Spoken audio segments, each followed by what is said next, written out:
Hai semuanya, saya Isna Sifa Aziza. Kali ini kita akan membahas mengenai prinsip-prinsip pengembangan kurikulum.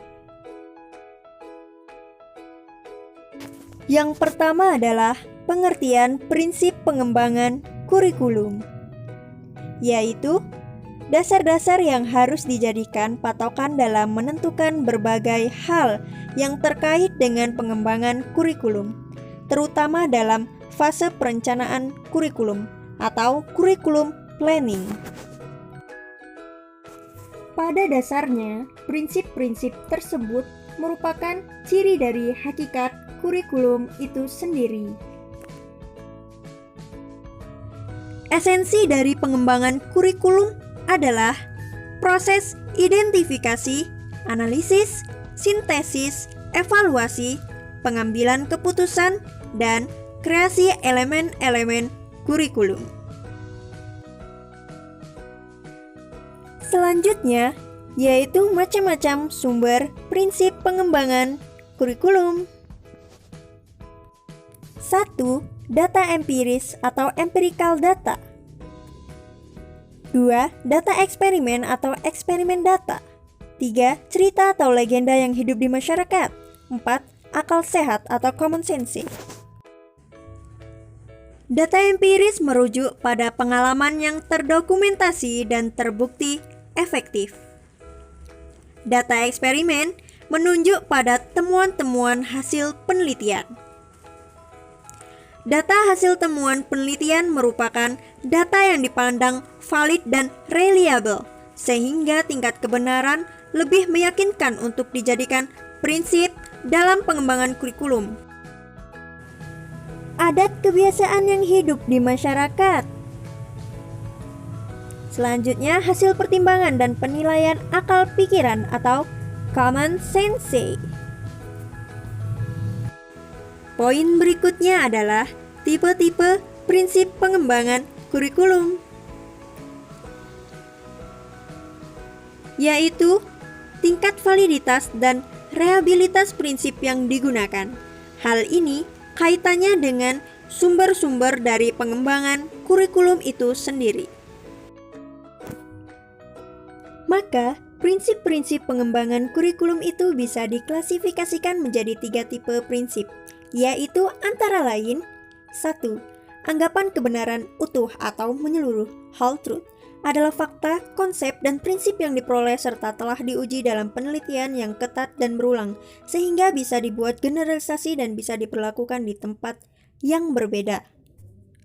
2. Anggapan kebenaran parsial, partial truth, adalah suatu fakta, konsep, dan prinsip yang sudah terbukti efektif dalam banyak kasus, tapi sifatnya masih belum bisa digeneralisasikan. 3. Anggapan kebenaran yang masih memerlukan pembuktian, hipotesis, adalah asumsi kerja atau prinsip yang sifatnya tentatif. Prinsip ini muncul dari hasil deliberasi, judgement, dan pemikiran akal sehat. Oke, baiklah. Selanjutnya kita akan membahas poin pentingnya, yaitu prinsip-prinsip pengembangan kurikulum,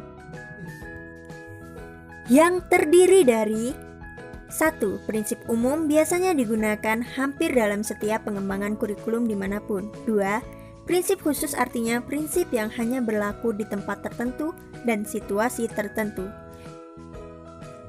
Macam-macam prinsip umum. 1. Prinsip relevansi, artinya prinsip kesesuaian, bahwa kurikulum itu harus sesuai dengan tuntutan dan kebutuhan masyarakat, baik tuntutan dan kebutuhan masyarakat yang ada pada masa kini maupun kebutuhan yang diprediksi pada masa yang akan datang. 2. Prinsip fleksibilitas, artinya bahwa kurikulum itu harus lentur, tidak kaku, terutama dalam hal pelaksanaannya. 3. Prinsip kontinuitas, artinya kurikulum itu dikembangkan secara berkesinambungan. Kesinambungan ini meliputi sinambung antar kelas maupun sinambung antar jenjang pendidikan. 4. Prinsip praktis atau efisiensi, Artinya, kurikulum dikembangkan dengan memperhatikan prinsip praktis dan mudah diterapkan di lapangan. 5. Prinsip efektivitas. Prinsip ini merujuk pada pengertian bahwa kurikulum itu selalu berorientasi pada tujuan tertentu yang ingin dicapai. Selanjutnya adalah macam-macam prinsip khusus. 1. Prinsip yang berkenaan dengan tujuan pendidikan. Tujuan pendidikan mencakup tujuan yang bersifat umum atau jangka panjang, jangka menengah, dan jangka pendek atau khusus. 2. Prinsip yang berkenaan dengan pemilihan isi pendidikan. 3. Prinsip berkenaan dengan pemilihan proses belajar mengajar. 4. Prinsip berkenaan dengan pemilihan media atau alat pengajaran.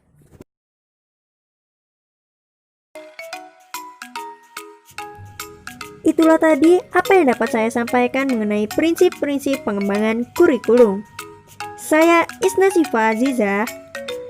Dengan ini pamit undur diri. Terima kasih. Wassalamualaikum warahmatullahi wabarakatuh. Sampai jumpa.